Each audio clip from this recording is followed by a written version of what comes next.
This is the top 5 meta best class setups in Modern Warfare 3. And if you guys want some COD points, all you guys need to do is comment nice. We're going to start out with the fan favorite MCW. They're on the 16.5 MCW Cyclone Long Barrel for bullet velocity and range, aiming out of sway and firing aim stability. 5.56 NATO high grain rounds for bullet velocity and damage range at the cost of some recoil control. 60 round drum unless you're comfortable with the 40. Either are completely fine. You do get a little bit more cons with the 60, but I don't think it's that noticeable. RB Claw PSL grip for firing aim stability, gun kick control and recoil control. And last but not least, the Mark III reflector. This thing literally takes no effort to use. It's still the easiest weapon to use in Modern Warfare 3, and if you don't have this in your arsenal, even just, you know, as a just-in-case type weapon, then you're doing it wrong. So this is the best class setup right here. Make sure you guys screenshot it. This is the best class for the MCW. If you guys want me to do something with the conversion kit, let me know in the comment section down below by typing MCW. Striker. They're on the Sonic Suppressor S for being undetectable by the radar, bullet velocity and damage range at the cost of aim walking steadiness, sprint to fire speed, and recoil control. Now, if you don't like this, we can actually choose the alternative of the Shadow Strike Suppressor S. If you don't want any cons, you'll still be undetectable by the radar, but the only thing is, I mean, you won't get the bullet velocity and damage range. I don't really recommend the Monolithic Suppressor or anything like this, just because it already has low recoil, and you don't want to compromise your damage range with any of these other ones.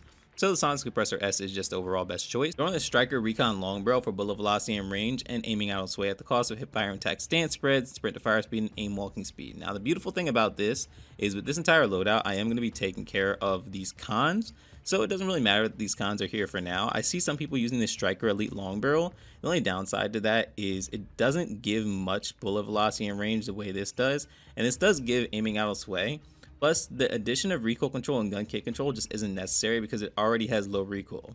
These things also are unnecessary because the other things we're going to be adding to the attachments, and it's just decreasing bullet velocity and range, which will make this basically a pea shooter when this is very optimal. They're on the .45 auto high grain rounds for no enemy skulls, bullet velocity and damage range at the cost of recoil control. Now, I don't really recommend any other alternative just because, one, I don't really see one, and two, I just think that this is the best possible choice. You do get a reduction of recoil control, but it's something you won't notice because, like I said, this thing has very low recoil as it is. 60 round drum. Now, this one's kind of personal preference. You can use 48, and honestly, the cons will actually be better, and this is probably more of the meta option. But I like using 60 round drum just as many bullets as possible, and I don't really see too much of a difference with this class setup. So if you want to use 48 or if you want to use 60, completely fine, whichever one you choose. And last but not least is no stock. This helps with aim down sight speed, sprint to fire speed, aim walking speed, and hip fire attack stance spread. Now, the difference between this loadout and, say, like a class setup in Warzone is in Warzone, I use the RB Critalis Assault stock, which helps with gun kick control, aim down sight speed, and sprint to fire speed. And with this gun already having low recoil, you don't really need the addition of gun kick control, but it is something I like having overall for Warzone. Now, with multiplayer, I don't think it's as essential because it already does have low recoil as it is, and it doesn't really take as many bullets to kill. So you're going to have the low recoil in the initial amount of bullets, and then it may start jumping after maybe the 10th or 11th shot, but I don't really think it's necessary. So I'm going to show you both with no stock and the RB Critalis. So I put on one plate just because that's the general idea of what the health is going to be like. So you guys see, it doesn't have much recoil. Even at long range, it's not that bad.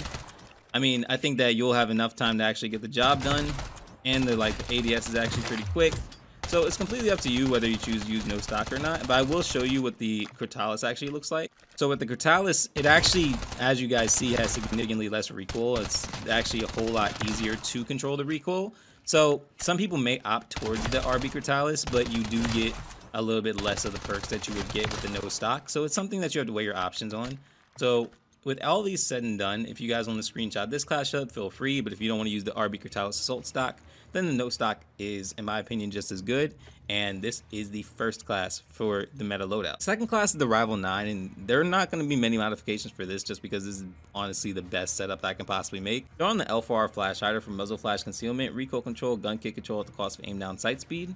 I don't really recommend any other one just because, one, I like having a flash hider. I don't really like my flash showing up when you're actually shooting. Plus, I mean, these ones are also pretty good, but when you're shooting and this flash in the way, it's like you might as well just keep the L4R flash hider. That's just my opinion. 9mm high grain rounds kind of make this the gun that it is. I mean, it increases bullet velocity and damage range at the cost of recoil control, but you're not even going to notice the recoil control because the other attachments we're going to have on there. I don't really recommend any other attachments just because it's not really optimal. I mean, maybe bullet velocity, but this increases bullet velocity more than the bullet velocity perk. So, I mean, you honestly might as well just keep the high grain rounds. and sacrifice a little bit more recoil control that we're going to compensate later on. Go on the 40 round mag. Now for multiplayer, I don't recommend 50 just because the cons are way too high. It's something I actually notice more than anything else. I think 40 is the sweet spot. If you want to use 50, then feel free, but you're going to be losing more gunfights to sprint to fire speed. Now for recoil control, I throw on the Rival Vice Assault Grip for gun kick control, firing aim stability, and recoil control at the cost of aiming out of sway. Now obviously you can use, say, an underbarrel, but I mean, in my opinion, this is actually just perfect. And the MTZ Marauder Stock for gun kick control, aiming out of sway, and firing aim stability at the cost of aim walking speed, movement speed, hip fire attack stand spread, and sprint to fire speed. The end result is this beautifully OP SMG. I mean, I can't hit the super long range shots just because I have a little bit of stick drift, but the short and medium range engagements, which you're actually going to mainly be in, are just way too easy in my opinion. It just doesn't take much effort. So this is something that I would highly recommend, especially for competitive players. If you guys want to play competitive, you guys want to sweat in multiplayer, it doesn't really matter what you guys do. This is a go-to class setup, and I think you guys will do a fantastic job.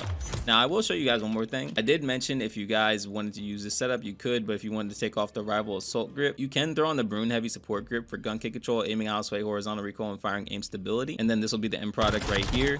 It's something that really doesn't move, and in my opinion is absolutely ridiculous. Now, like I said, I have stick drift, so the long range engagements, no matter what I do, are just gonna be tough for me. But for someone who doesn't have stick drift, it's just gonna be very, very easy.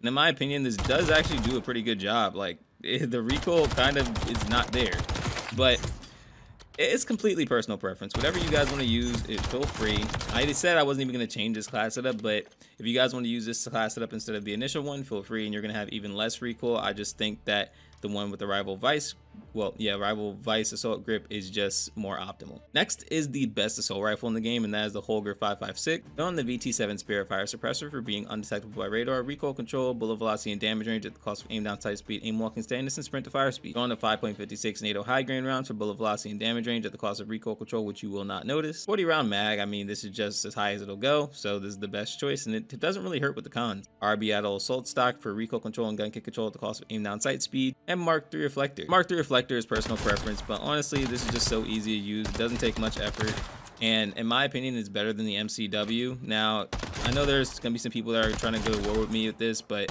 here's the thing. This weapon got banned in competitive, and the MCW didn't, so which one do you honestly think is better? If you guys want to copy this class setup down, or if you guys want to screenshot it, feel free. This is honestly one of the best choices you can make. For my snipers out here, you know I have to hook you guys up with the longbow. You're on the FSS OV laser for aiming stability, aim down sight speed, and sprint to fire speed at the cost of laser being visible in ADS, not a big deal. You're on the X10 Phantom 5 hand stop for sprint to fire speed, aim down sight speed, vertical recoil, and gun kick control at the cost of hip fire attack stand spread and horizontal recoil, which is not a big deal. 7.62 high grain rounds for bullet velocity and damage range at the cost of some recoil control, which you won't notice. This will make it so you don't get as many hit markers, so make sure you guys have this on there. 10 round mag for aim down sight speed, sprint to fire speed, aim walking speed, and reload quickness. You don't need 30 bullets with this gun, but if you guys want to use it, feel free. I just think this is the better overall choice. Last but not least, no stock for sprint to fire speed, movement speed, aim walking speed, and aim down sight speed at the cost of recoil control, aiming out of sway, flinch resistance, and hip fire spread. This weapon is genuinely amazing because it doesn't really take much effort to actually use. It's just a very powerful sniper. Even quick scoping, all you have to do is